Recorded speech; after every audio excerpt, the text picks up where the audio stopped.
Hello, y'all. How's it going? How's it going? How's it going? How's it going?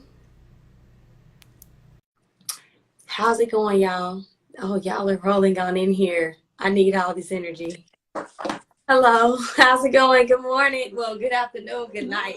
Look, how's it going? Good ad. How you doing?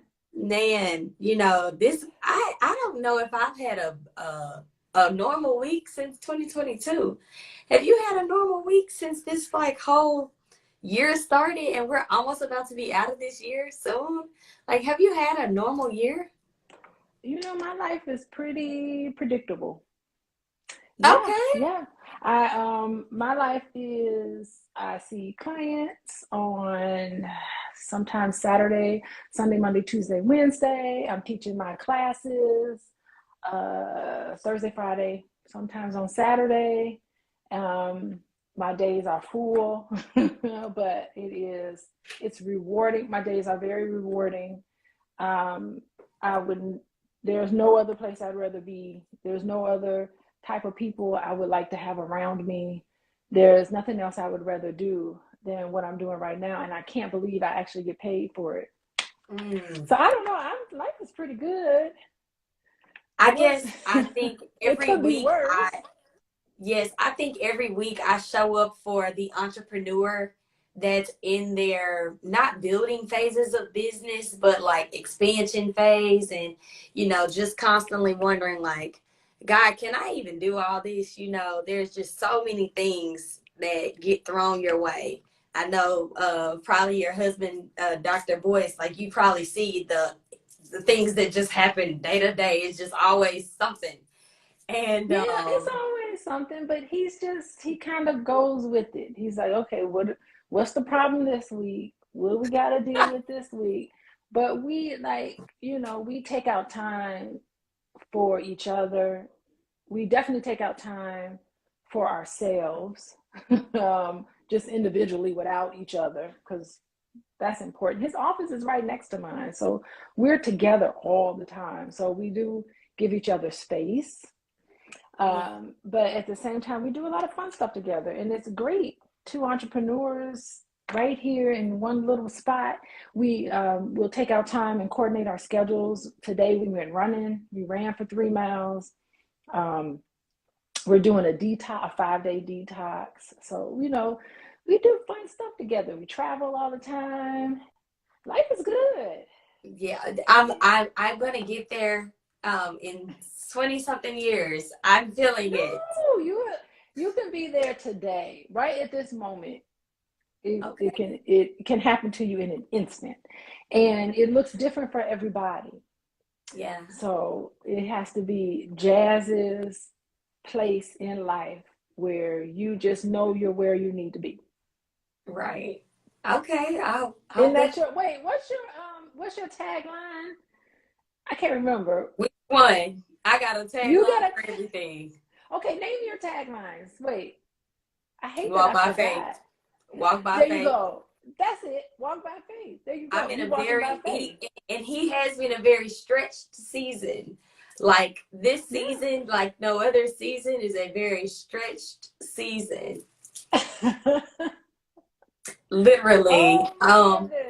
And going to the conference really brought about so many new people that I got to meet, so many business connections. Like, it's just so much. Like, and we're finally, like, what, at a month or so from the conference. So, like, everybody that didn't reach out, they're reaching out. So, it's just I'm just in a different season. I don't know. It's been So different.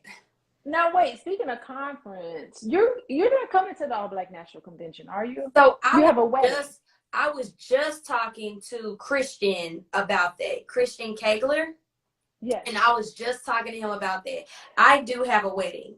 So if it wasn't for that, I would definitely be there. So you can count me in for all things the voices next year. Okay. And I Okay. know you All and I right. gonna do a speed dating. So count me Oh, in. that is okay. All right. Count Yeah. me in. Is Chris? You know Christian's gonna make it? I can text him and ask. I did talk to him today. He was just like, if Dr. Boyce, hires me as the videographer and photographer, I'll be there. Woo, you better get a hold of them soon. I think they finalizing everything. Okay. Yeah. Okay, I'll make sure to text them. You know, I'm talking to the kid, and you know what's going on. So I'll text Christian and make sure he knows, like, to get in on that. Are you excited for that conference? We should talk about that a little bit. Now that we're on that topic. Yeah, I am excited. I had a meeting today with the team, and it's exciting. We got really great speakers. Um, Friday is going to be, I believe, where the VIP President Circle people meet with Boyce, and he's going to meet with he meets with people weekly for a book club. So he's going to Okay. meet with the book club people, and I think his prime students. So he'll meet with them, I think, on Friday. I'm having speed dating on Friday. I don't know if the schedule is up necessarily, but Saturday is all about business and entrepreneurship and a whole bunch of stuff I know nothing about. So I'm going to be in the audience taking notes. And that's Saturday. And Saturday night is the ball. Okay. So we're doing an awards ball, B1 ball and awards. And then I'm going to be partying. And then Sunday is about family, the Black family. I don't know if it's up yet. I don't even know if people know what's going on. I But Sunday, checked. and it's not, the schedule's not up, but they're going to put it Okay. up soon. Yeah, I want to say just the registration. Okay, so that's, now you know, I don't know if I'm telling too much or whatever, but Sunday is when I'm going to do a panel, and I'm also doing a breakout session, and then I think that night, let's see what's going on that night. Oh, that night might be our red carpet. We have a red carpet movie premiere. Okay. That might be that night, or it might be on Friday. I can't remember. I think it's going to be on Sunday. So it's going to be full 3 days, Friday, Saturday, and Sunday. And it's going to be in Charlotte, North Carolina. And if you Yes. go to my Instagram page, it's the first post. I just posted the flyers and stuff up on there. There's more flyers coming out, of course, but so Yes. there we go. I'm Yay. excited. And Mm-hmm. on the Black Love note, you guys welcome. I know if you're joining live from Instagram, from also YouTube, or anywhere that you're seeing this, make sure that you all are tapping in, following us on our social media handles, and also remembering why we started this. So my name's Jasmine Stith, aka the Pretty Plug, and I'm joined by I am Dr. Alicia, and AKA, I guess, coaching with Dr. Alicia. Yes. Mm-hmm. And we're presenting the Drama Free Black Love series. And we birthed this series to raise awareness around healing and restoration of relationships within the Black community with a licensed therapist, aka Dr. Alicia. You guys, we have been going live week after week. Our first episode was it's your birthright for Black love. The second one, I had to have my own healing session because of the energy I was Yes. experiencing in Dallas. The next week we talked about, do you believe in Black love? Last week, I believe we talked about, should you, I want to say we got off topic. We were supposed to talk about, should you hire a matchmaker?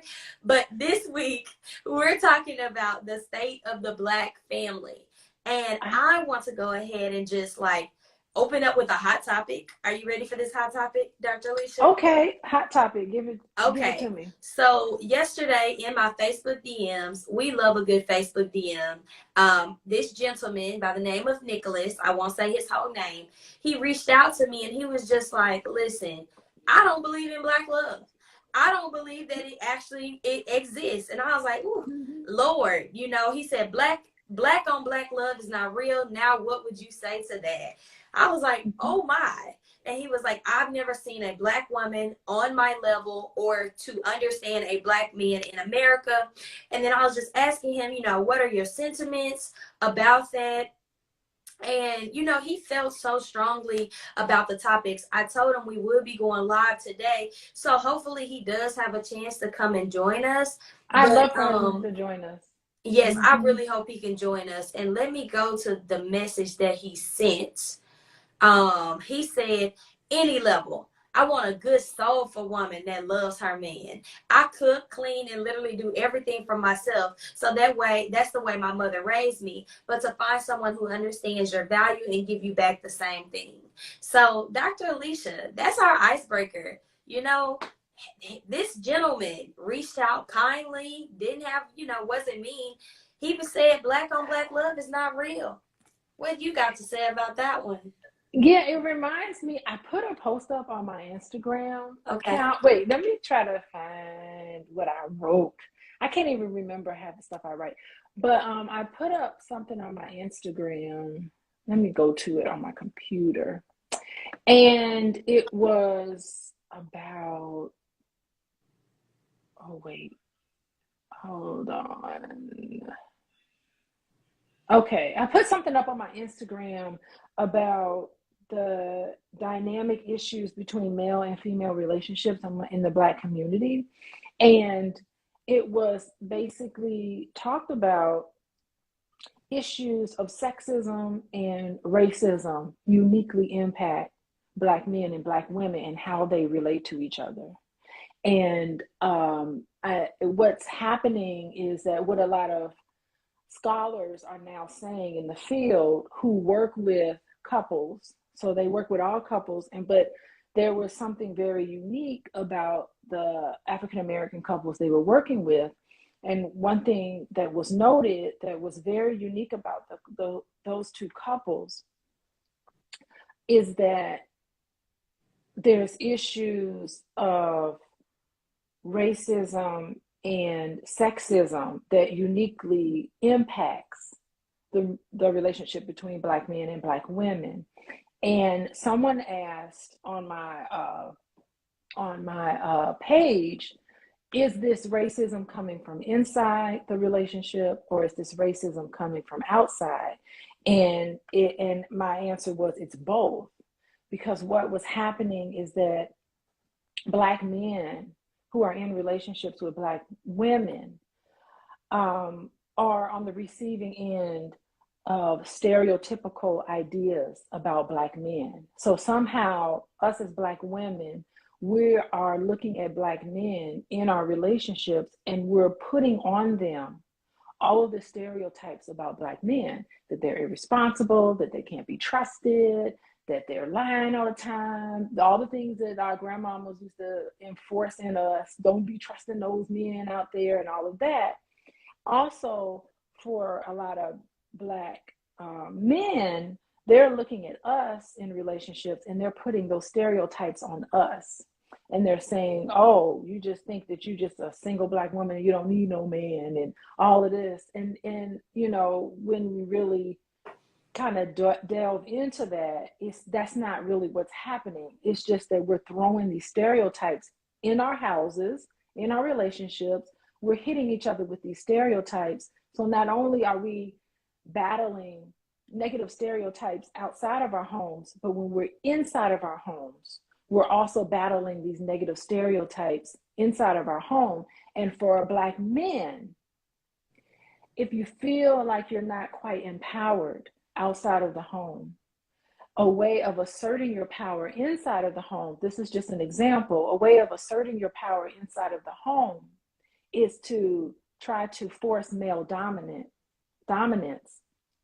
on your spouse by saying, well, you need to cook, you need to do all the cooking and all the cleaning, and just let me sit on the couch and watch television. So what they're finding is that not only is it sexist, but it's also racist. And Black women too, I'm just giving examples.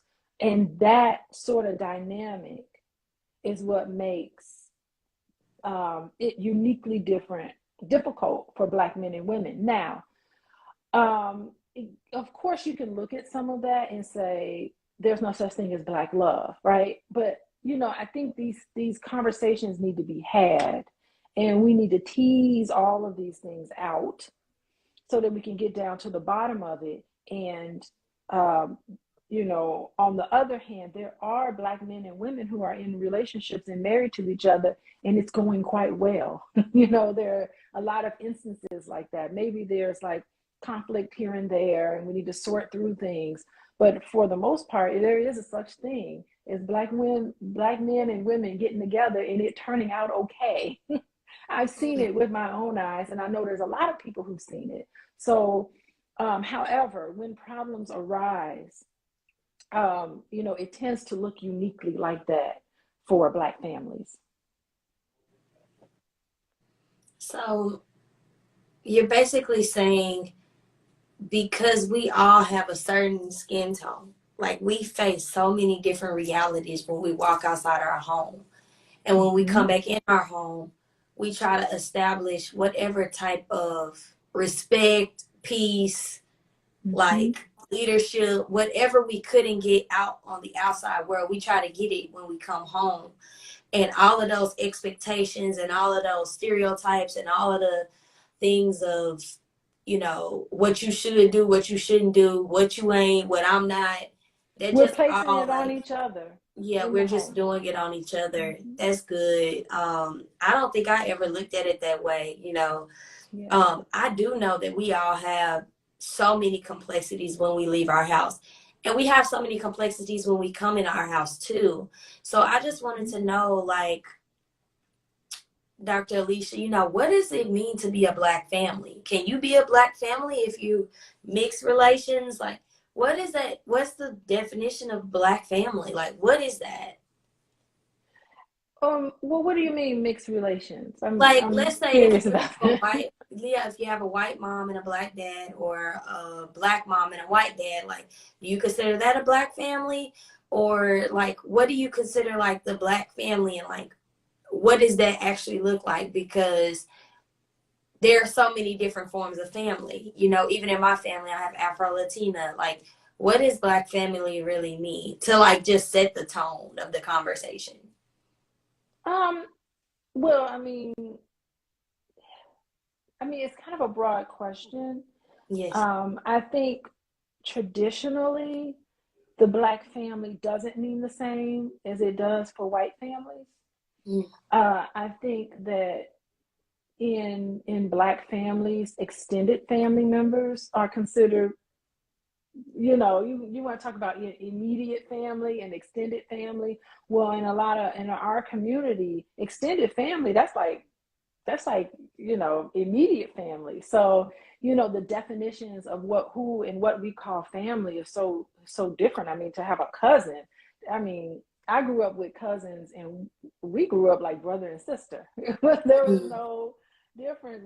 We hung out with each other and spent time with each other. I don't know the difference between my cousins and my brother. Like we all might as well be brother and sister. So, and I Mm. know that that's unique to us. Yeah. I also think that there are cousins I have right now that it wasn't until I got much older that I realized they aren't even related to me, biologically related to me. All my whole life, it was like cousin Pam. I got a cousin Pam, cousin Pam, cousin so and so. And I thought they were really my cousin, but they were not. And until I got older, they're not even related to me at all. Her mom and my mom were best friends, and that's my cousin, and her mom and my mom were sisters, and we all vacationed together and hung out with each other. So there was no difference. So I think that's healthy, because when they say it takes a village, I think it really does. And like, if something happened in my family, and I know you could probably talk about it too, Jazz, something happened, like all the men would get together and solve it. It'd be Mm. like they would treat their nieces and nephews. I got treated like they were my dad.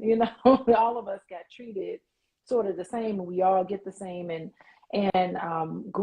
grandma, my maternal grandparents, no, my paternal, my dad's parents, and my mom's mom. Um, my mom's father died when she was young, Mm. but they were very important in my life. And growing up, they took a big interest in their grandchildren, and and they helped to raise all of us. So yeah, I think the Black family, it traditionally is a really nice and healthy concept. It's not so sterile, and it's like husband, wife, children. I'll see you at Christmas, and that's the end of it. No, a lot of traditionally Black families are way more encompassing. If cousin got a problem, we all got a problem. We all gonna band together and fix it, you know. We all. Yeah. So that's how, that's how I grew up. And of course, a lot of that comes out of slavery and that mentality, having those family reunions, reconnecting, and family is just so important because families were totally, fragmented for such a long time that if anybody, we appreciate that. What was it like for you, Jazz? Let me tell you, I grew up in Pine Bluff, Arkansas. Both of my mom and my dad both lost their fathers when, like, my dad lost his dad when he was a teenager, and my mom lost her dad when she was like in her 20s, maybe early 30s. So like both of my parents grew up without a parent. They both had their mom though. Okay. And so what I was raised, I have my mom, she's a twin, and there are so many siblings. And then my dad has siblings. But I want to say that my parents were introverted. And the reason why I'm saying my parents were introverted is because they were very close, I guess, to one another. But when it came to their families, it's just like it wasn't such a pressing issue. Now, my grandmother moved to Dallas, and then my aunties, they also lived in Dallas. So eventually, my mom wanted to be near all my family in Dallas.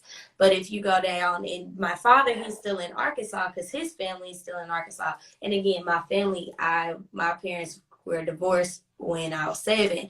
So it's just like, I've never seen like the whole conglomerate Oh, situation. okay. What So about your friends? Did you see any of it with your friends? I'm gonna be honest. Like, I think majority of my friends had pretty, I won't call it broken families, but like they had stepfathers or like they didn't have the dad in the home. Like, I didn't grow up with, I guess, the typical, like, I had friends and their parents were married for X amount of years. Like, I think in college, I met people and their parents were together for so long, and I could tell like Interesting. their journey in college was a little bit different from like if you come from like a single parent or one parent home, but I won't say that I grew up with like everything that a black family would have. I had a family.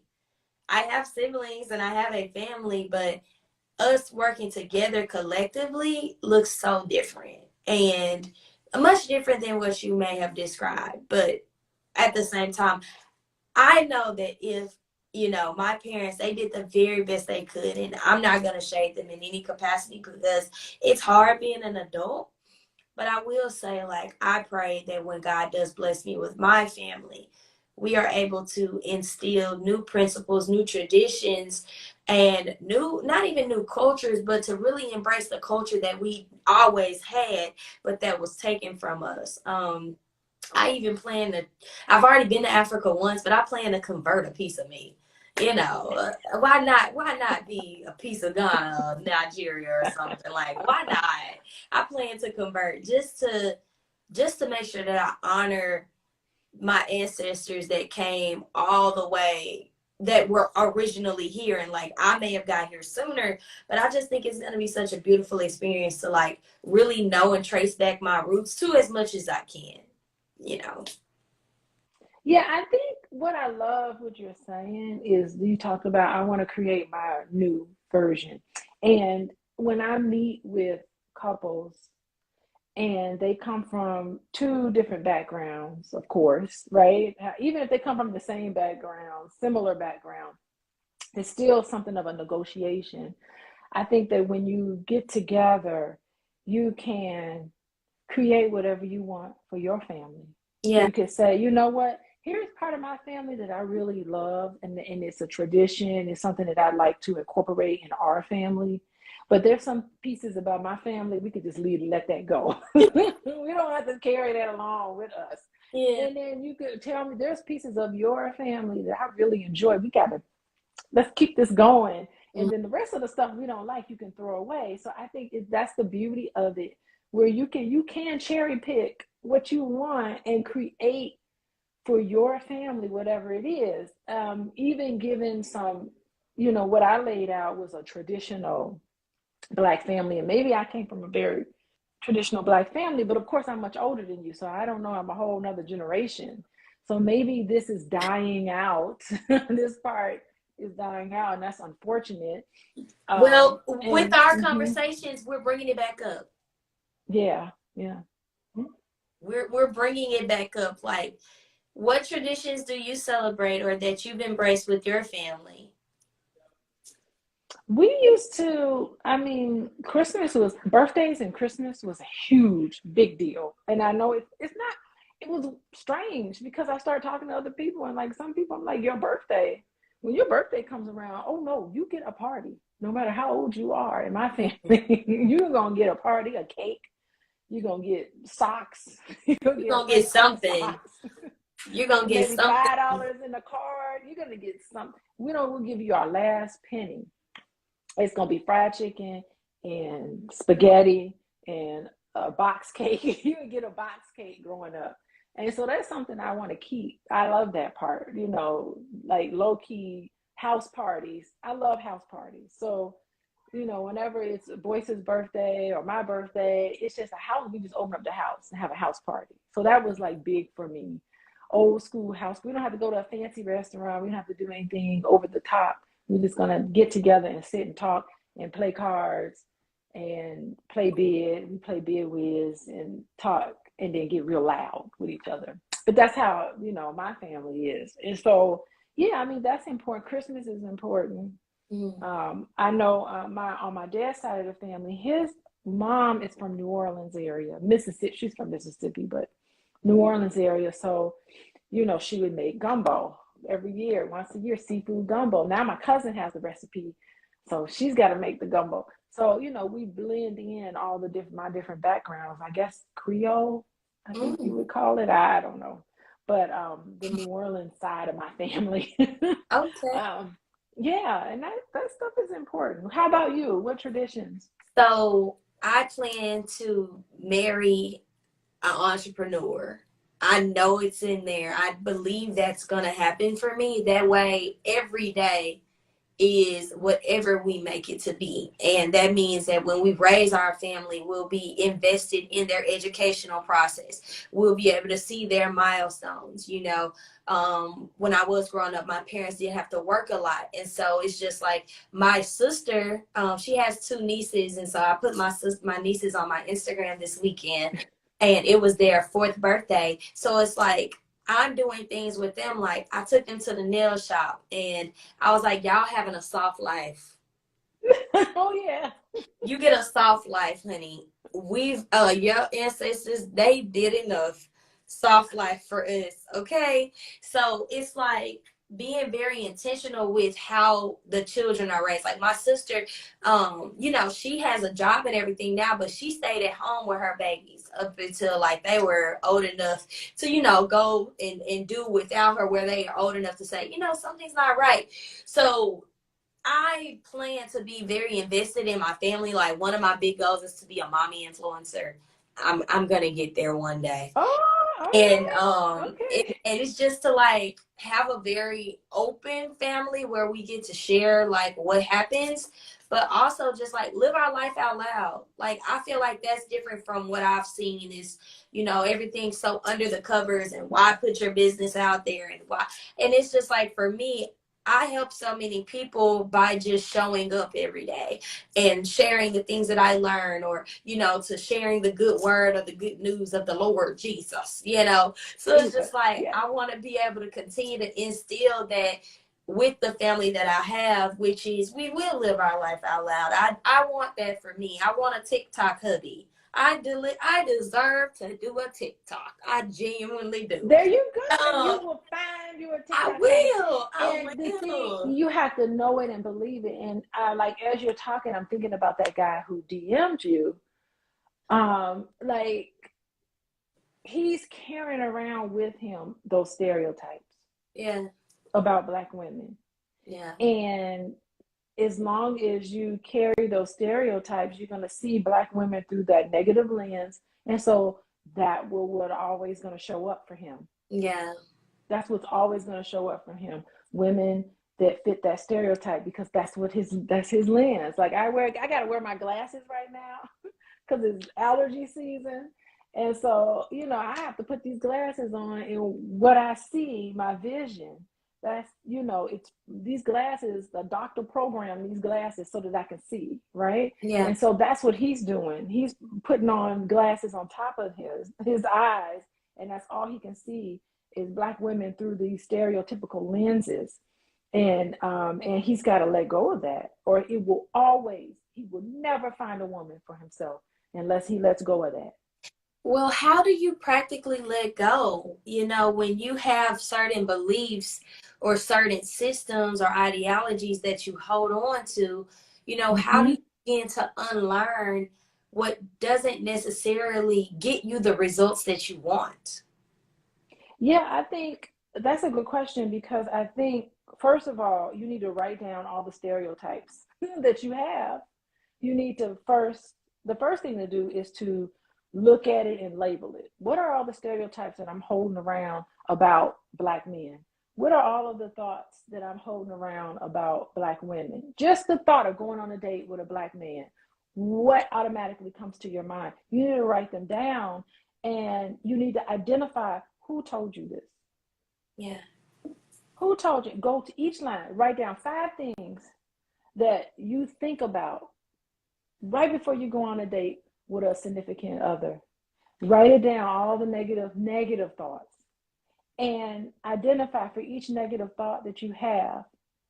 Ask yourself the question, where did this come from? Who told me this? And put a name on it, label it. I do this with my clients a lot. They're like, tell me where these negative thoughts come from. Label the person who told you this, because whoever told you this lied to you. Mm. None of that is true. Mm. Man.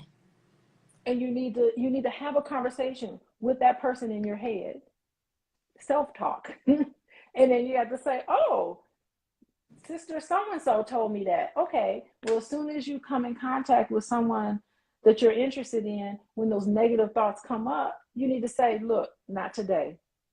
Not today. I know you're trying to give me these negative thoughts. You need to say goodbye. And you minimize and shrink it down, and you'll see marvelous changes in your life just by controlling your thinking. Because remember, as you think, so be it. Yes. We are so powerful. I think the issue is that we are so powerful. We as humans, especially as Black people, we're powerful. The problem is that we don't know it. Yeah. Other people know it because other people capitalize off of us and our power. The problem is that we don't know it. And so your power comes from what you think. And if you change your thinking, your world will change. It can't not change. Yeah. Yeah. Man. But that's just tip of the iceberg of what I talk with my clients about. Because what it does, the negative thinking, you know what else it does to you? It makes you sad. Mm. It makes you depressed. It makes you angry. It makes you moody. So nobody want to be with you anyway. You're negative. All the negative thinking, those thoughts that come to your mind. Nobody wants to be around some negative Nancy. It's just like they see you coming, they walk the other way. I don't want to be around all that. Yeah. And I think also what I'm hearing you say is whatever it is that you want, you can have, but if you You're have limiting limitless. beliefs, you won't have it. So what you said is like when you list it down in my coaching session, I'm like, these are your limiting beliefs. This is what's holding you back. This is like you said, the lies that you believed about what it is about yourself. I'm gonna be honest with you, Dr. Alicia. There's this thing happening on TikTok. I get all the latest news on TikTok, okay? Okay. And it's talking about the high performing Black woman. And Mm-hmm. pretty much because of what she had to do to survive, she's now at this stagnate dating pool situation that ultimately, like, how do you help the woman that has it all financially and in her career, but she's lacking the man? what do you tell her? Because technically, I don't think it's something that she has to unlearn or learn, but what I'm seeing on TikTok, it's just like they're putting a label to it now, and it's like, how do we get on the same page with our black men and our black women so that we can have the black family? You know what? So what is the thought on TikTok? The Yes, thought is that so I want to make sure I get it right. The yeah, thought it's is that just there's black women on TikTok who are saying, "I got everything, but I don't have no man." yes. Yes, and they Interesting. are the high performing black women that we rave about on having the businesses, having the home. They have essentially what it takes to like provide for themselves or sustain themselves because they were told to go to school and get the job and provide for Mm-hmm. yourself because they probably were raised by the single mom or the single Well, dad or my dad raised me too, and he told me he told me to be ambitious. He encouraged me. He didn't tell me. He didn't give me messages like you need to just marry a man and have his babies. Like my dad was like, go for it, whatever you want. So yeah, so. I got those messages from my mom and dad, and I learned from what they did.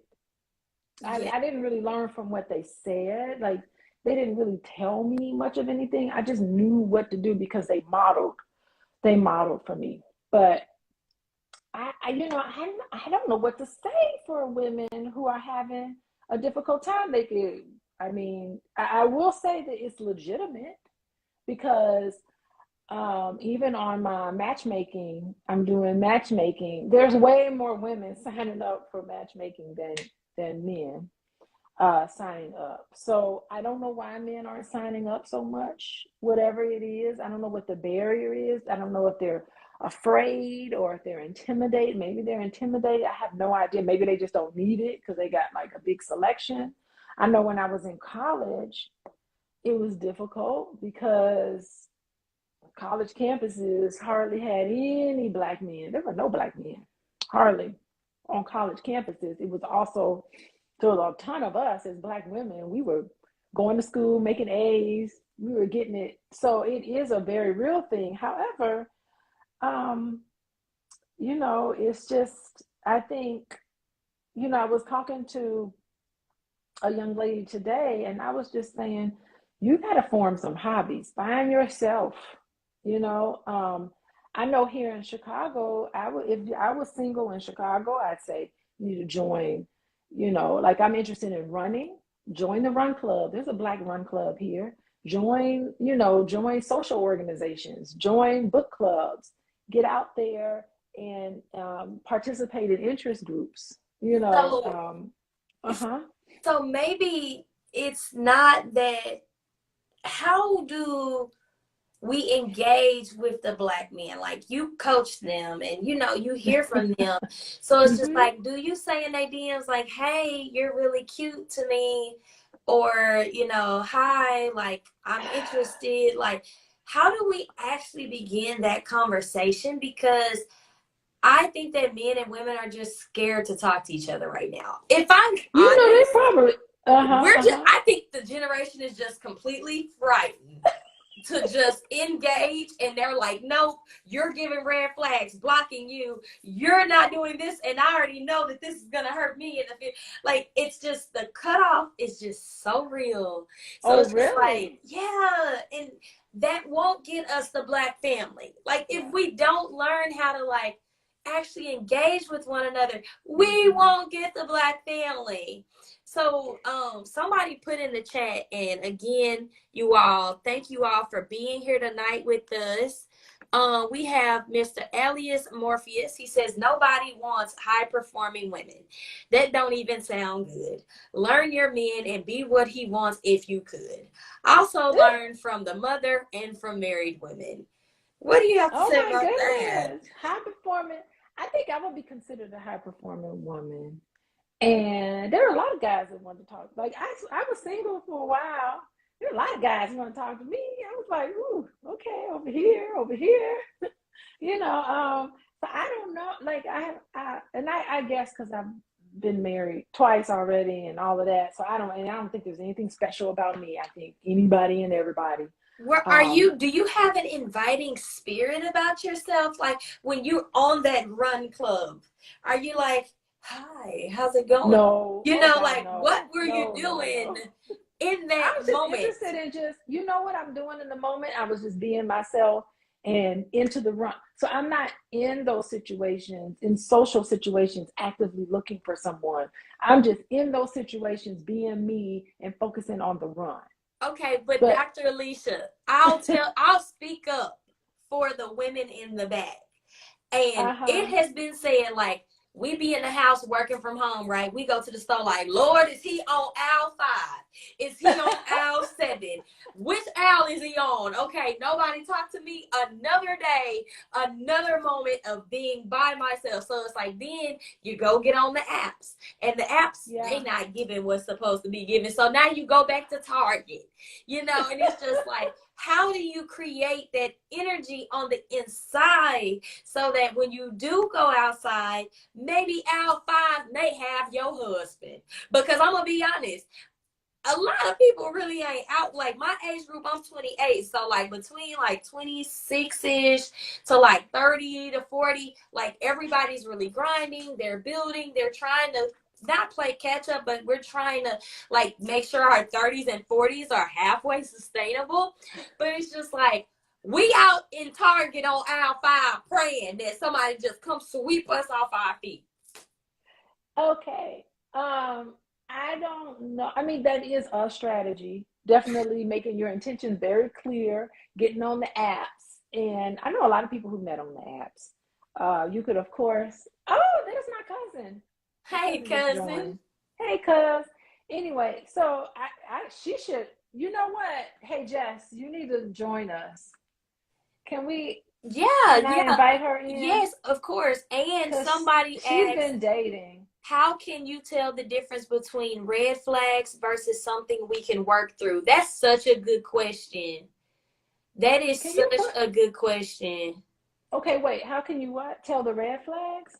Yeah, so basically, and you want Adorn Knittel? Which one? Yes, international, Adorn International. Adorn. See if she'll join. Let me ask Adorn International to come on up. So the question is, how can you tell the difference between red flags versus something we can work through? Wait. Hey, Jess, Hey, are Hi, you how's it listening to us? going? doing well. You gotta ask Jess Awesome. because Jess is out on in the market Well, Oh, dating. not anymore. oh, you got Oh, your man? what? What I date? I went backwards. I had to go way Girl, back. girl, Way so you back. out of the Wait, dating who is scene. this? You not in cuffing season. For now, I went to an oldie but goodie. I was Oh, going with the devil you went you with you got with your ex. an ex. Yeah, the devil Oh, you know okay. is better than these devils that I didn't know. Wow. That's interesting. That's an interesting Yeah. complexity. Well, good As luck to long as you're you. I can't happy, wait to talk to you to see So far, what so good. as So long as far, you're so good. happy. I'm not here to judge. As long as you're happy, and at the end of the day, like, to be honest, I think everything in relationships, when y'all lock eyes and you start having that connection and you start loving each other, everything is figure outable. I truly believe that. Now, I'm also divorced, so some things are not figure outable, but a lot of things are. Right. Yeah, So I. what So, Jess, brings what you would you figuring have? outable things over there? What I'm advice would sorry. you have for Jasmine? What advice would you have for Jasmine? She's 28 and she is in Target looking around on aisle 5. Baby, I'm on the chicken aisle, honey. I'm getting my chicken at Target.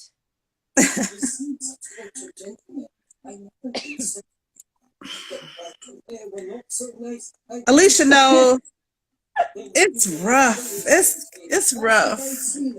Things have changed on the dating front. It was a lot of tomfoolery. It was a lot of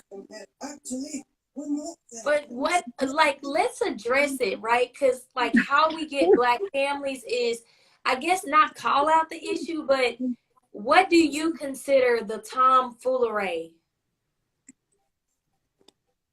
there's a huge array. You can't even pinpoint one thing. You think you have seen everything, and then there's somebody comes with something new.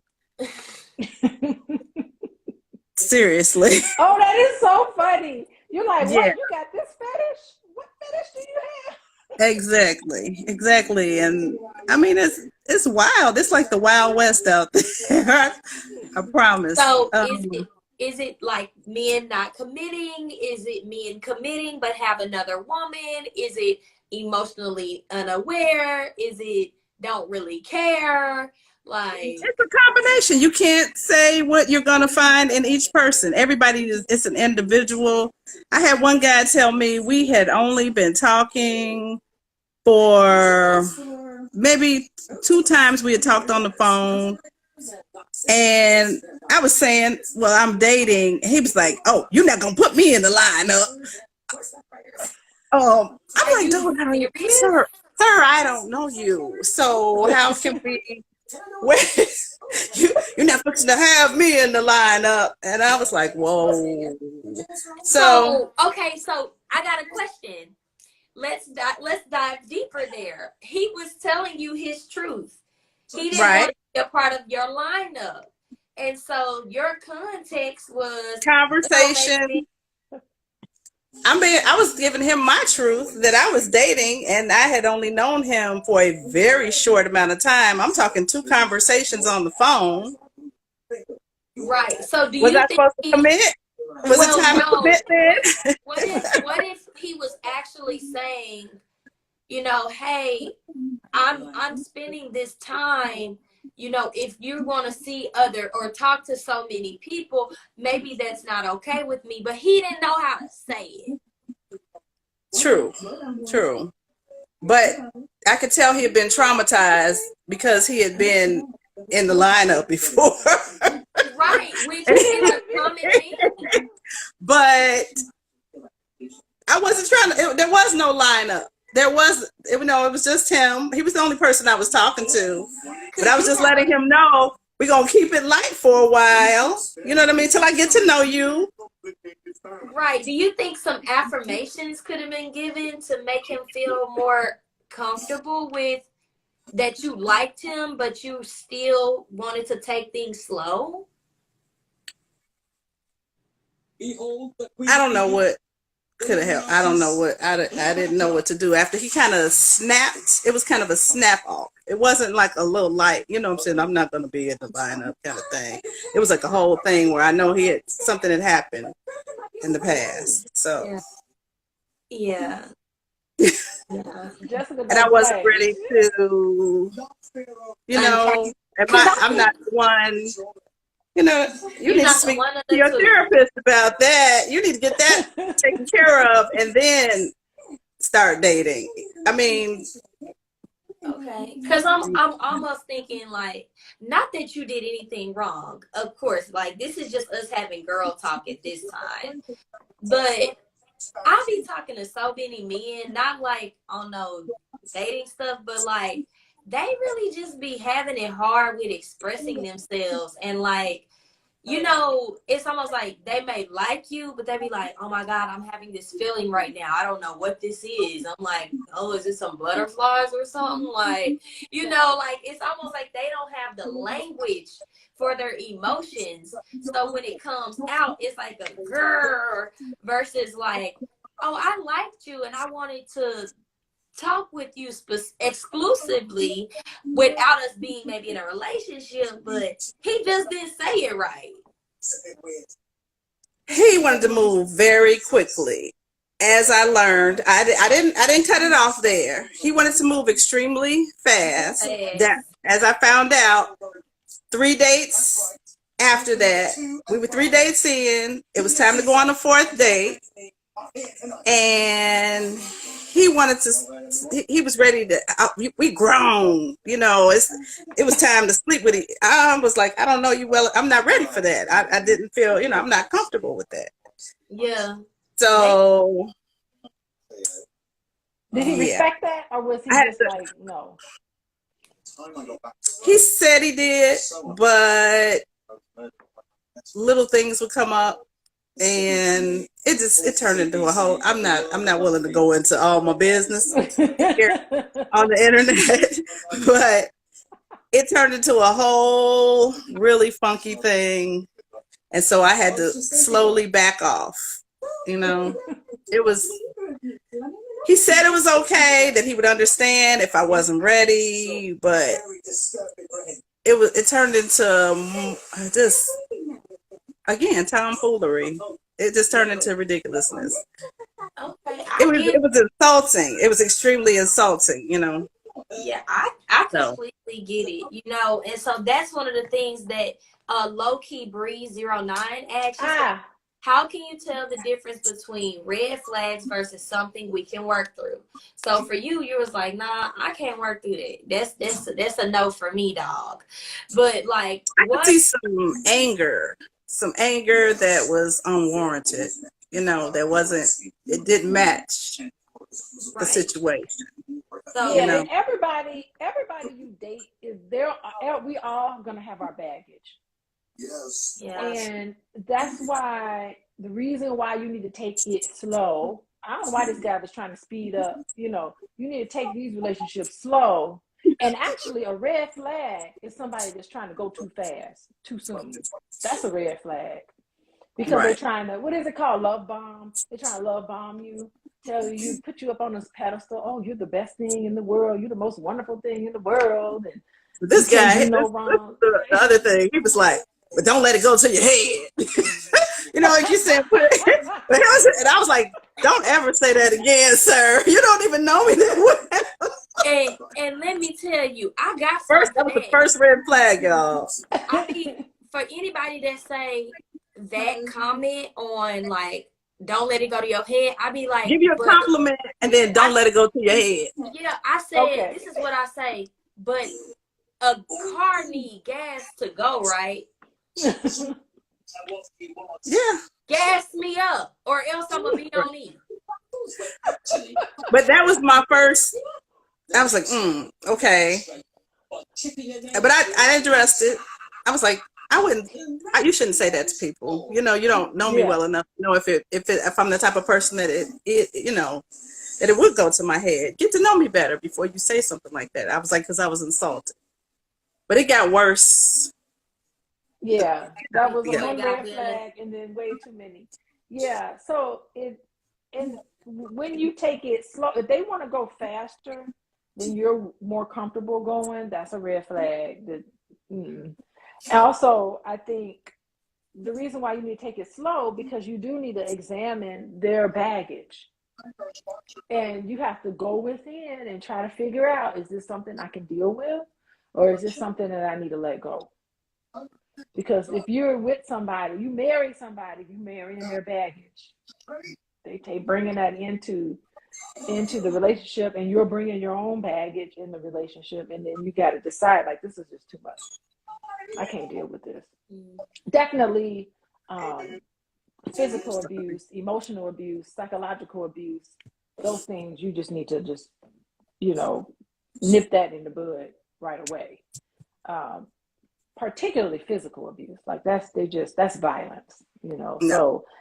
So that's one thing, getting mad and saying shut up, that's not emotional abuse, that's just being rude. Okay. Just people want to label emotional abuse. You told me to shut up, that's emotional abuse. Well, no, I mean, that's rude, and you probably should apologize and know not to do that again. But I think there is, you know, somebody really controlling over you is definitely a huge red flag, and manipulative and devious and untrustworthy. I mean, those are qualities you don't want to hang out with people. You don't even want people like that around you. That's how I would answer the red flag question. Okay. And so, I guess the next thing I want to ask everybody is, what misconceptions should, and this is for the audience, y'all, because we came to talk about the Black family. We came to talk about like what that looks like. Can we highlight one or two challenges that we all may collectively have experienced with our family and like how we overcame it, and or what we're looking to continuously overcome just with the Black family dynamic?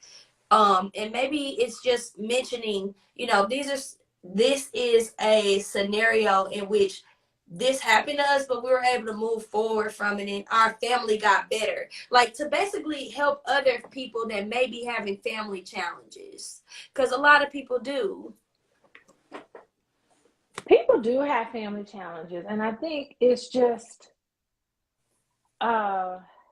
it it really is knowing that, when they say blood is thicker than water, it really is being able to set aside any differences, because you're always going to have differences, and know what's important. I think that's key. And sometimes, I talk to people all the time about their family, and they'll complain about things, but usually if you're just spending holidays together, it's just limited. It's a limited amount of time that you spend with that person, so whatever it is, you can just manage it through Thanksgiving dinner and then go carry on with yourself through that. But yeah, I think it is something really dynamic, and you just have to decide what kind of, if it's really toxic, if it's something that's violent and volatile. I mean, definitely you don't want to be around that kind of person. But I think that I think those things are important. What do you think, Jazz and Jess? This is Jasmine and Jessica. What do y'all think? Do you want to go first, Miss Jessica? No, you can go. Let me think about it for a second. Okay, so I'll say that my first thing that I want to fix with my family or just in general is like communication and support. Mm-hmm. Communication and support. And sometimes we think like, let's go with the support topic first. Like support isn't always financial. Like support is just saying like, I have a level of concern about you. I'm calling you. I'm sending you a prayer. Like you can feel support. Even if someone cannot financially do anything, you can feel it. You know what I'm saying? And so it's just like, in my family, I know when I was being an engineer, I had lots of support. But whenever I stepped over into entrepreneurship, which is honestly something new, it's different. Social media didn't even exist for a very large portion of my family's life. And it's just like the support looks different. And it's just like the communication to be able to say, hey, this is what I need in this season, potentially, if you can give it.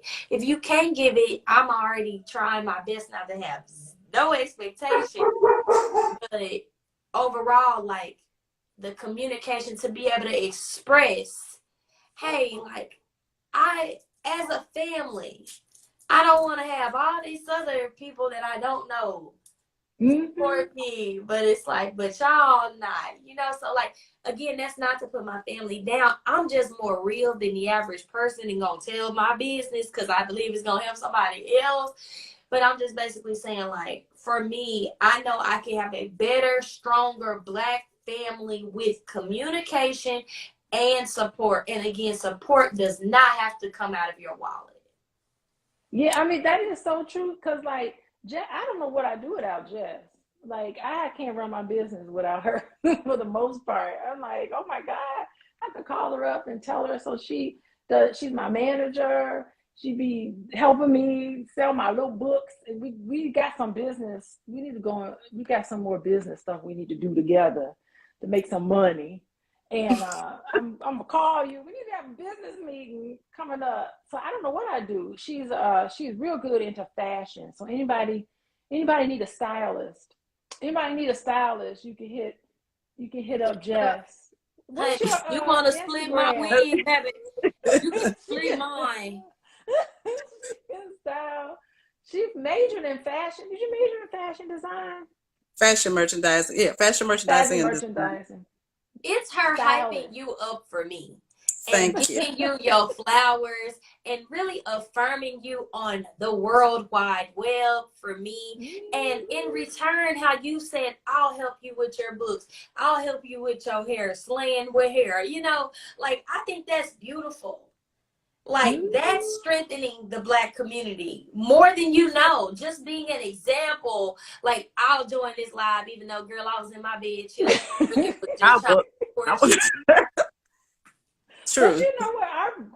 Our grandparents would be proud of us today, wouldn't they? I think so. Especially grandpa. I'm sure. Especially I'm grandpa. certain. Because grandpa would be like, okay. Because grandpa was all into business. Let's see. This is such a good conversation. Is there anyone in the audience? One, I just have to say shout out to Just Call Me Doctor. She bought a badge, y'all. Thank y'all so much. What is that? What does that mean? A badge is either 99 cents, $4.99, or $9.99. What? Ah, Girl, get your badge. I think it's, I don't know how they do it with live. Maybe it gets split between all of us. I don't know. You keep it. You keep the badge. You keep the 99 cents. Okay, I'm gonna keep the badge. My question is there anyone in the audience that has a question? Maybe they're dealing with something in their Black family or in their family, and maybe they don't have anyone to express it. Is there anybody that wants to come up and just ask a therapist a question about and navigating a real life family situation? We love to see it and we love to talk, and this is the time.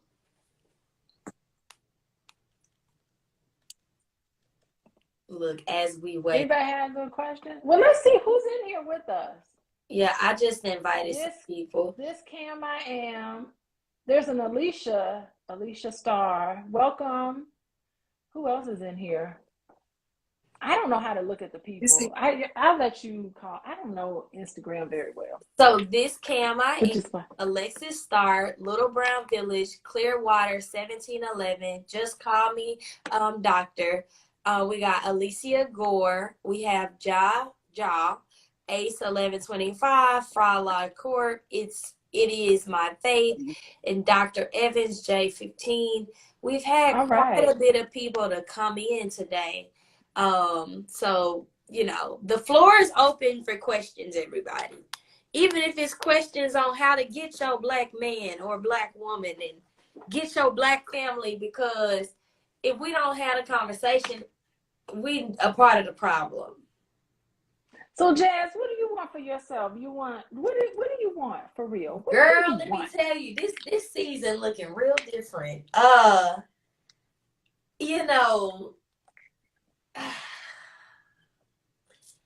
It would be really nice to settle down, Dr. Alicia, but I'm gonna be honest. Like, I don't even know my full potential right now. I don't know if I'm about to be flying around the world all 2023. I don't know if, business is about to do this and this and this. I am at that peak of God is doing whatever he's doing, which is stretching me in order for me to get to wherever he has me going. And I need a spiritual partner first. Somebody that's going to pray with me, love me, like there with the God. Okay. Then it ain't even about financial, it's emotional support. I'm a very emotional person. I feel things. It's what happens to people in the month of March. Darn us. Okay. So you got that Pisces energy. There you go. I am very in tune with that. And, also it's just like understanding like where I am today makes me qualified. if I don't make another dime tomorrow, if I don't bring anything other additional to the table but being myself, like that's enough to qualify me for deserving of love.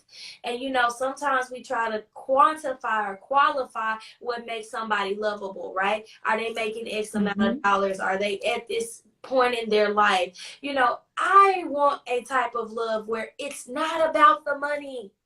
It's about the purpose, and it's about the calling, and it's about like where we're going for the next 5, 10, 15. I'm a visionary. I have to be accepted for that. My big ideas and my big visions, and not to be like, nah, we just ain't gonna be doing this, or like to be attached to someone that doesn't have big goals. And I'm okay with waiting until I get that partner that is my purpose partner that can withstand my tests, and also I can withstand his test of time. Okay. So, I mean, you got a clear purpose. I see, you know, I just would recommend it will come. Yeah. I think it will come, and I think you should just live your life, even if you are traveling all over the place in 2023. They be wanting to lock me down. They don't want me going nowhere. I'm trying to tell you. They be like, you need to be with me. And I be like, but I want to be free. It don't make sense. Wait, do you want to be free, or do you want to? Well, I guess love is freedom. Right, but like, hear me out. I'm in the South, Dr. Alicia. I'm in the South. These men, So they want you under them. Down? They want you to pop and drop it. Ooh. Well, that's not what, doesn't sound like that's what you want. What I mean by that is when they do settle down with you, they are wanting children and things of that nature. It's a very settled lifestyle here in the South. Well, wait, are you saying you don't want children? You don't want to settle down? Which is it? I do want that. I'm just saying, I'm a full-time entrepreneur. That looks completely different than someone that has a full-time job. I will not call stable. I will not say stable because we're in a recession and you can lose your job tomorrow. So it's just like, it doesn't look ideal. Like, to be with an entrepreneur is to go on this worldwide journey, like, of whatever that looks like. And so you know you want to be with another entrepreneur. I think that makes the most sense. It makes the most sense to me because it's not that a person can't have a full-time job. I'm not saying that they can. I'm just saying, will they be able to support me in the way that I need it? And sometimes when you are, if you're in a job that you love and you know it's your calling and your purpose, sure. But sometimes when you're meeting people, they're doing things for the money and they're not happy. So it's just like, you're over here chasing your dreams. You may not be where you want to be all the way.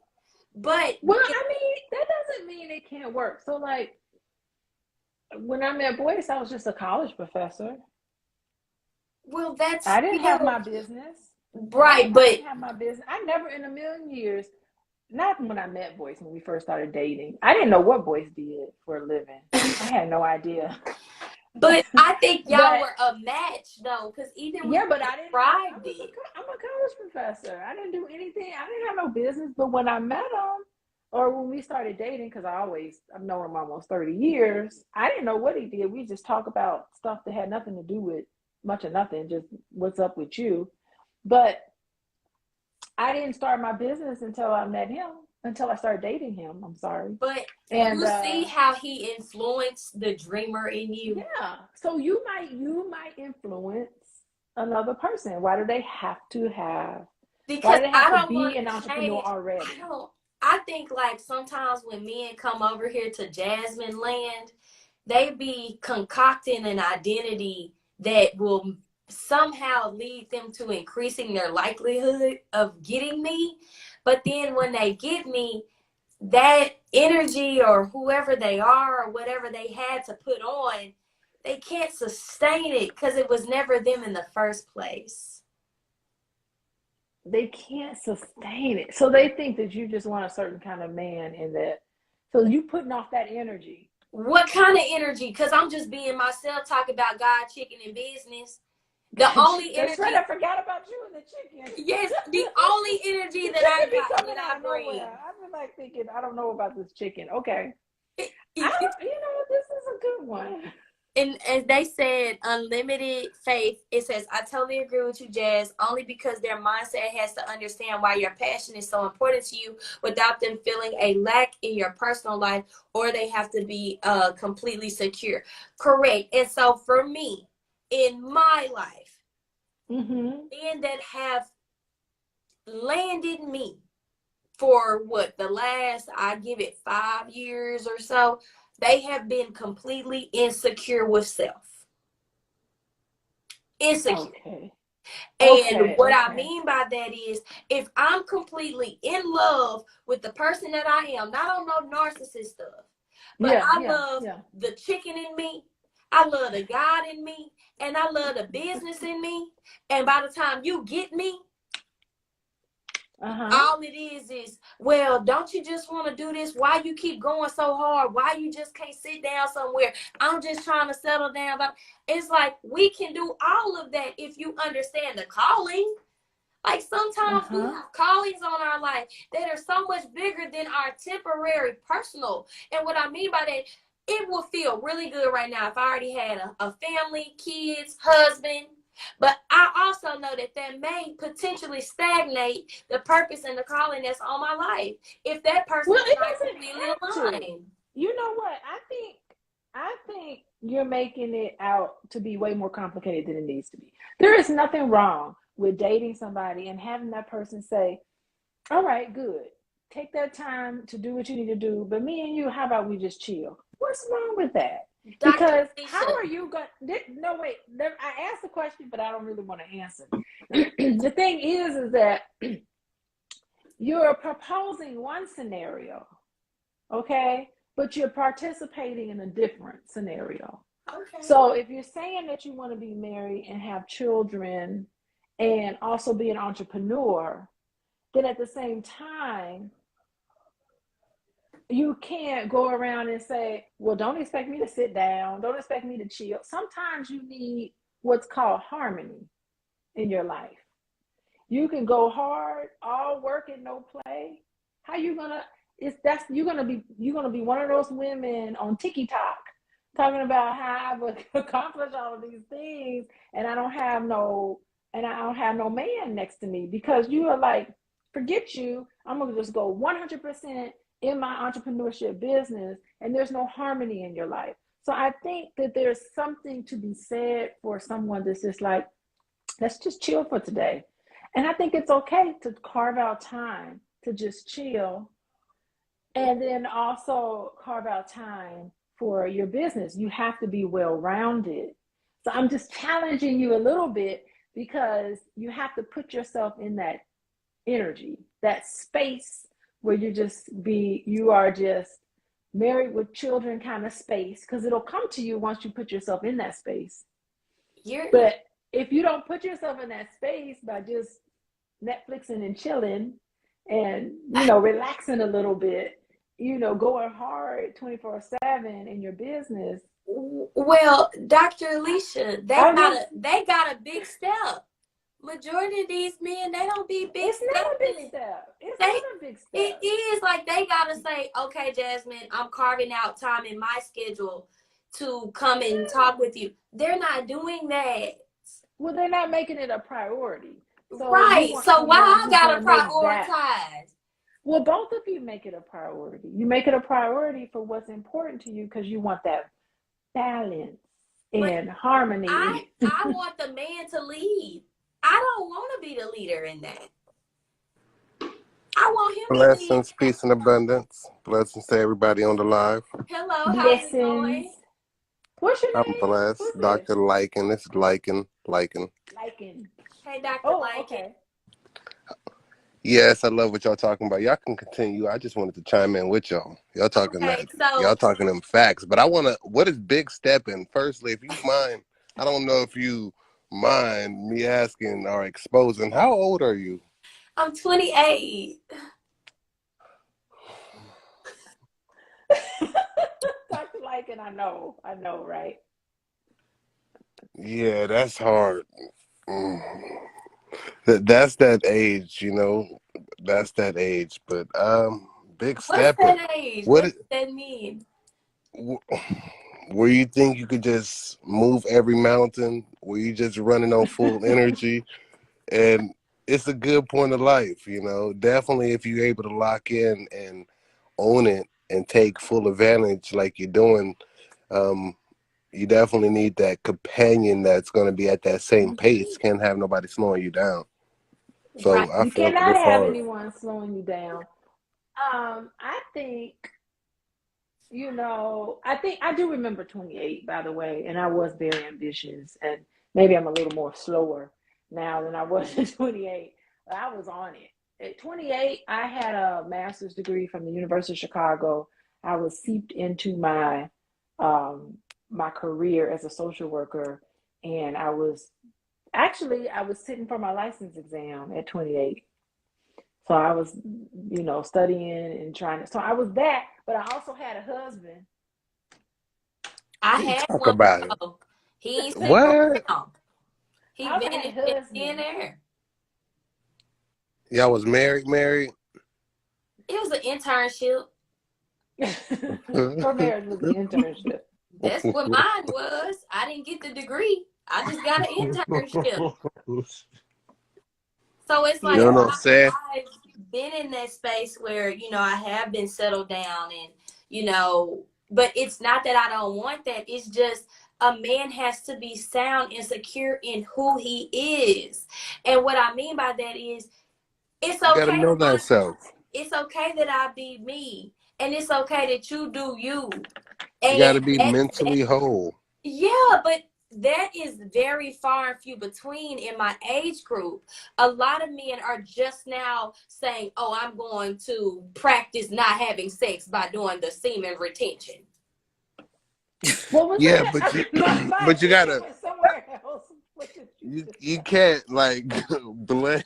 I hear what you're A saying semen though. retention? Is that No, what They're you I hear what just just you're they're saying said? though. just now like, "Oh, when No, I I don't feel what you're saying. ejaculate, I'll be able to keep more brain cells." They're No, just now yeah, there's, hitting that era. yeah, yeah. You got some. Those no, but those are a little different type of people. You don't want them. Those are the ones that's trying to compete with people like I would say me and the other real men out there. However, there are a few real men out there that are on your level. You just got to chase those that are a little bit above you, but you shouldn't like chase nobody. You should just, go in rooms like that. You know what I mean? I've Attract, also experienced entertain them. a person in their 40s and they are really Oh nice and no, that's kind. weird. No, I don't say to do that. I don't see. And see, right when you do that, people gonna start judging him. They ain't even gonna judge you. You see what happened to Kevin Samuels?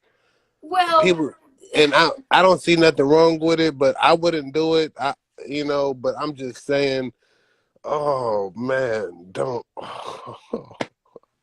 That's why I what? said it's hard at that age. When you're like 28 and you on fire, it's hard when you don't come in to it with already having a man, like, and then you go like searching I and ain't searching. I'm sitting pretty. That's why I said I got a big step because I'm chilling. I'm not in no rush. If it take years and years, I'm chilling. You know why? Because I'd rather be completely in my divine feminine, doing exactly what I know God has called me to do. And this ain't no, oh, she just following Jesus. It ain't one of them. It's, I know exactly what I was put on this earth to do. And unless a king, not no prince, not no, smaller, a king come beside and he's like, you know what, I'm ready. Let's go and do this. Like, I'm a little different. I'm over here attached to people that are fighting black causes every day. I'm getting hit in restaurants. Like, it's real different over here. As well as like the are you in brand, Georgia or something? huh? Where are you from? I'm from Palm Bluff, Arkansas. I'm a long Okay. ways from home. You got a country accent. That's why I I. do. I do. It's in there. I can't really take it away. Yeah, when to hear. Right? Could So, y'all hear me Continue. talking? I was talking. oh, I'm No. sorry. You couldn't No. hear me? Okay. All right. I had a phone call. So anyway, go ahead. All right. Yeah. Continue, Jazz. Yeah, so I guess it's just like a man that knows who he is, what he does, and why he does it. A man that knows his why. And when I look for or a partner and stuff, or when I'm seeking, or like when I'm engaging in conversation, it's never about his money, because I believe that God is the ultimate provider. Because at the end of the day, your job can go away, business can be a little funny, but if we know that God is the ultimate provider, you didn't come out the womb saying you wanted a job. I'm sorry. You was crying and wanting your mama. But one thing that you are on a quest of is, what is your purpose? And I cannot attach myself who is not sure of their purpose. And what I have been experiencing, not recently, but in the past, is, well, what I do is purposeful, but I'm also not happy. And so when I'm doing what I'm doing and it makes me happy, that erupts people's insecurities and comfortabilities more than you know. By being completely secure in my chickenese, my blackanese, my Guyanese, and What is then my blackanese? Vietnamese. What is blackanese? Her sense of blackness. That's what it is. My Okay, sense wait a minute. of purpose. Jasmine, I have a question for you. How do you know there's insecurities? Because they put me down for no reason, when I know that I'm a farmer. Like I literally talk in the mirror and be like, I'm beautiful, like this is amazing, like oh my god, life is great. And then like whatever it is that a person wants to do, like I amplify it. Like the last guy I was talking to, he sold over $15,000 worth of shoes in 3 months. And I was like, I think you should be doing that. And he was like, you think so?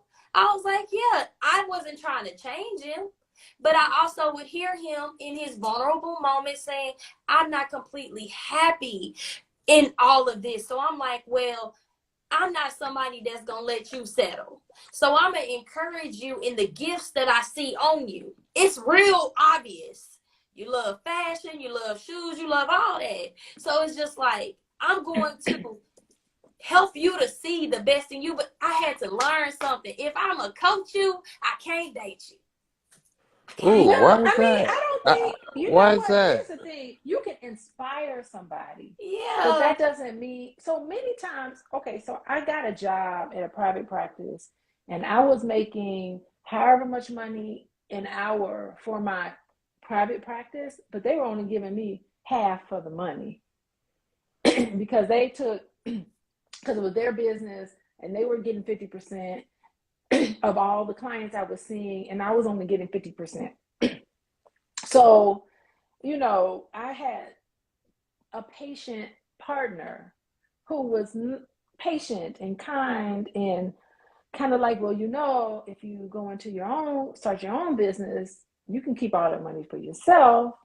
And, I had someone with me who was very understanding and very patient, and just, I don't know, just sort of influenced me in a way that was influenceable, like kind and nice. And eventually I said, gosh, and I would talk about, like, I don't know anything about business. I know a lot.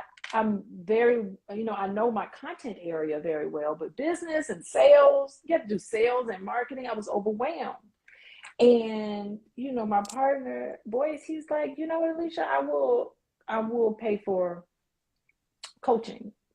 I had a business coach because I didn't know how to, I didn't even know how to set up an Instagram page. I just got Instagram a year ago.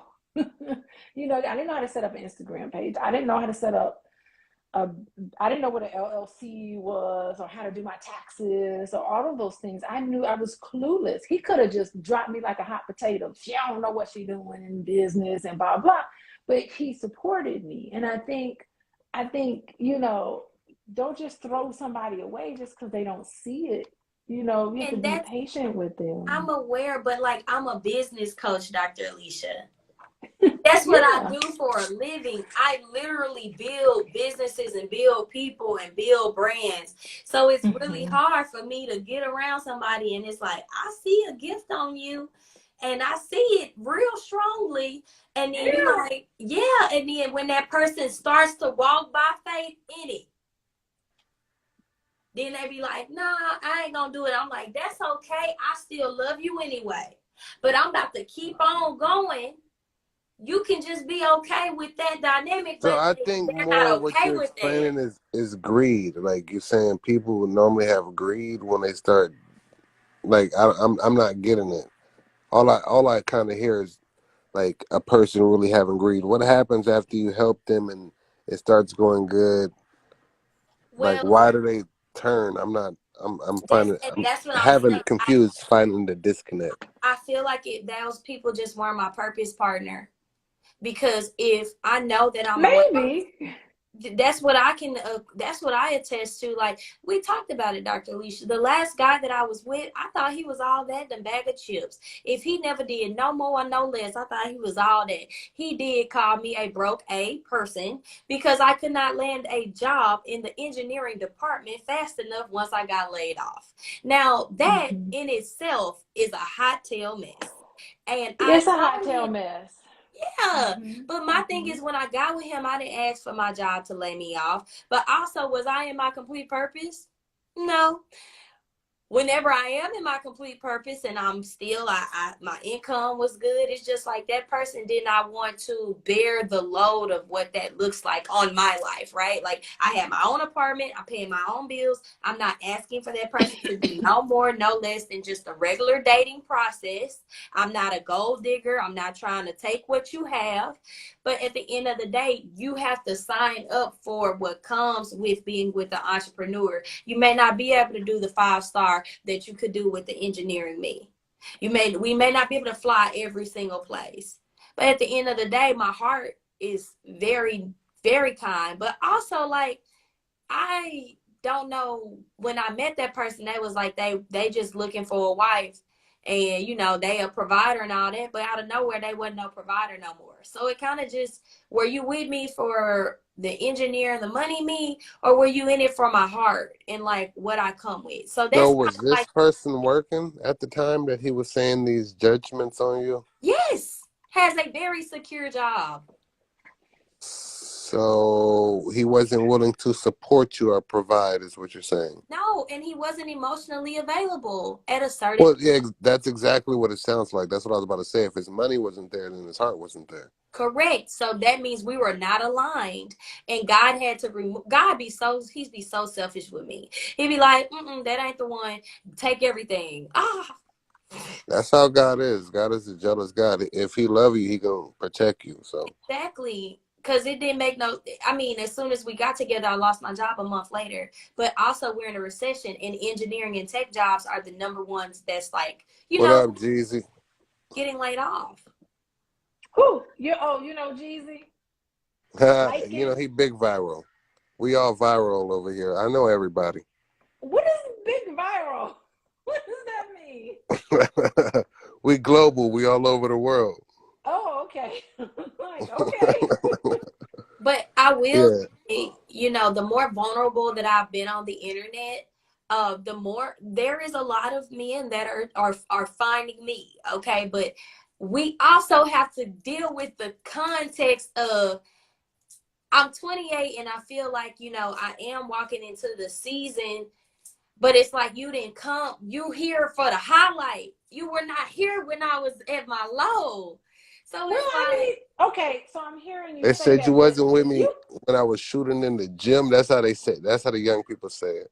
yeah. well, the thing is that, I mean, everybody's got a past, and if you meet somebody new, you can't hold that against. Is this somebody who knew you back in the day and they weren't interested These in are you? And these then, are completely new people. So my thing yeah, is, so completely new. Hold I'm on, a hold on. shiny object right now. Do you see what No, Jazz, stop, stop, stop. You are talking yourself out of relationships. I'm being honest. Because you can't hold that against somebody if they just met you. You cannot hold that against that person. But people are people, and they can be with you when you're winning season, but will they be able to be with you when you may not be winning all the time? Time will tell. Time will tell. Don't cancel somebody out just because they happen to approach you at a time when you're at your highest. That's not fair to them. It's they can't not control that, but then they have to big step, Dr. Alicia. They can't come over here half stepping. They can't. They can't. Well, what come do you over mean here. by that? They What's a have big to step come to you? with intentions. Okay. And I can tell when a man is intentional because I've had it before. Okay, I hear that. But I heard you also say that you weren't with me when I'm low. Now you're going to be with me when I'm high. I challenge that because these people didn't know you. They know you now. Right. So that means be real intentional. Be real intentional. Don't put that, Jasmine. I think you're putting too much on this. You're overthinking it. And I think a lot of people do this. I do think you might be a little overthinking. We gotta talk. And we gotta talk. I respect your truth. You're eliminating. It's like you're coming up with reasons to get rid of somebody. Oh, well, they're not with me. I'm still in communication, but it's also like at the stage there are multiple. So unless the one will rise to top. Yeah, so I think that's great. The multiple people, you got choices. You're not one of those women that's 100% in their career and not having harmony and balance in their life. You're one of those people who are going to have it all. You can have it all and do it all and be it all, but don't cancel people out for things they can't control. They can't control if they haven't known you. No, listen to what I'm saying. Don't cancel people out. Don't come up with a reason to get rid of somebody just because you have your own fears, Jasmine. My only fear, Dr. Alicia, is not achieving my purpose. That's it. When it comes to men, we can fail all day. Stop. Let's stop the conversation. You can't not achieve your purpose. There's no choice. You can't not do it. Anything that looks like a setback, that's the purpose of a setback. I've been watching, oh my God. So I'm a Star Trek fan. And I've been watching the new Star Trek. They do a reboot of Star Trek, Picard. I've been watching this show, Picard. What number is it now? Before you go too deep, what fascinates you about Star Trek? Because I started to watch it. I got very amazed, but it's too long of series, so I can't binge watch it, but I have it here. Yeah, it's just, to me, it's just, out of sci-fi, I think they do it the best. And I mean, I'm talking about above and beyond Star Wars, any of the other sci-fi. Star Wars is uncomparable. It compares to nothing. So Picard, I'm watching this. I'm finishing up the season. I'm gonna watch the season finale of Picard, second season, tonight. I'm excited about getting off of here so I can watch it. But he, the whole thing was, how they do time travel and they go back and forth, and he's got to go back in time in order to fix the future and all of that. And it boiled down to it. And they were like, this man was talking, and he was saying there were things in my life that happened to me, and I didn't know if it could have happened this way. He had what would be a down part of his life. And, eventually the moral of the story was that all of those things had to happen to you because you wouldn't be in the unique position right now for you to help us get back to the future where we needed to be. Like, he was the key that was helping the space-time continuum stay back on track. But the purpose of it, which is why I love Star Trek, is that everything that happens to you is divinely placed. It is divinely placed, and a lot of people puts you in a position to become whoever it is. So even if you have a setback, it really isn't a setback. It's what you do with that setback, because there is a lesson that you need to learn in there. There's something that you need to learn so that you can use that lesson to overcome something in the future, so that you can help somebody along the way achieve their goal, or you can therefore heal, or you can achieve your own goal. So you never not in your purpose, Jazz. I definitely do believe that, but you know, it goes as deep as people thinking that we're in a simulation to seeing that even what you're saying is so evident. Mm-hmm. Now we're getting into the matrix stuff. Yeah, we Yeah. are in the simulation. If you see the world with ones and zeros, then it's not real anyway. So there is no setback because the setback wasn't real. There is nothing to apologize or to forgive for anybody because it never even happened. If we want to take it to the level of matrix, I can go there with you if you want to go there. Yeah, you know, definitely. And that's, well, I think, yeah, I do. I love it. I love these type of conversations. It's the beauty of life. You know, it says that. I love it though. Yeah. Anyway, I guess I'll leave everybody with that. Nah. Because you didn't even really get into the. You kind of drift and What? dabbled. But what did you really like about like Star Wars? Because I don't is like it Star Wars. is I it like Star Star Trek. Trek? Yes. Sorry, Star Trek. Thank Oh, you. Don't get them mixed up. They're two oh totally man. different worlds. Yeah. I think Star Wars has its own thing to it, but I'm way more of a Trekkie. Like I'm going to Comic-Con this year. Yeah. I'm just gonna do it. I don't know if I'm there. Mm-hmm. Jazz, what is do you know what these two movies are shows? Do you know what they are? Both? Are you familiar with both?